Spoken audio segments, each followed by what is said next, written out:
د طالبانو هغه کار چې د خلکو له تود هرکلي سره مخ شو دا چې طالبانو څه کړي ملګرو که غواړئ تاسو هم پوه شئ ویډیو تر اخره وګورئ او زموږ سوله ټي وي چینل هم در سره سبسکرایب کړئ. آیا اسلامي امارت به د افغان ولس هیلې پوره کړي؟ لوی درستیز د ننګرهار لالپوري نه پاکستان ته ګواښ کړی دی.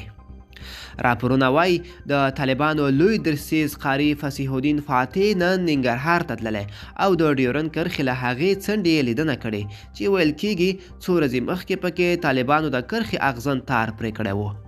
د ننګرهار ولایت د مطبوعاتي دفتر د خبرپاڼې په خپرولو سره ویلي د دې سفر پر مهال له لوی درستیز سره د ننګرهار والي او یو شمېر نورو مسؤلینو هم ملتیا کوله.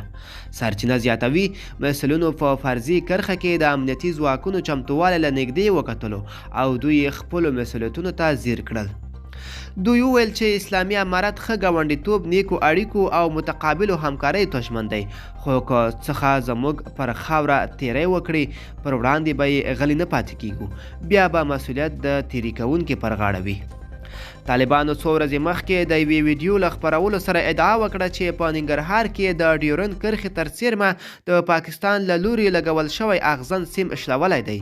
پاکستاني چارواکو په دې اړه څه نه دي ویلي.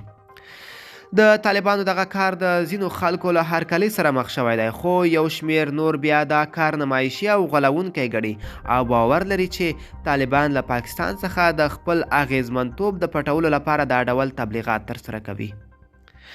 ملګرو تاسو څه نظر لرئ؟ که تاسو هم د دې ویډیو په اړه څه نظر لرئ یا نیوکه لرئ موږ سره کومنټ کې شریک کړئ. موږ ستاسو کومنټونه ښه په غور سره لولو. د لا ښکلو ویډیوګانو لپاره زموږ سوله ټي وي چینل سره پاتې شئ. تر بلې ویډیو ښې چارې.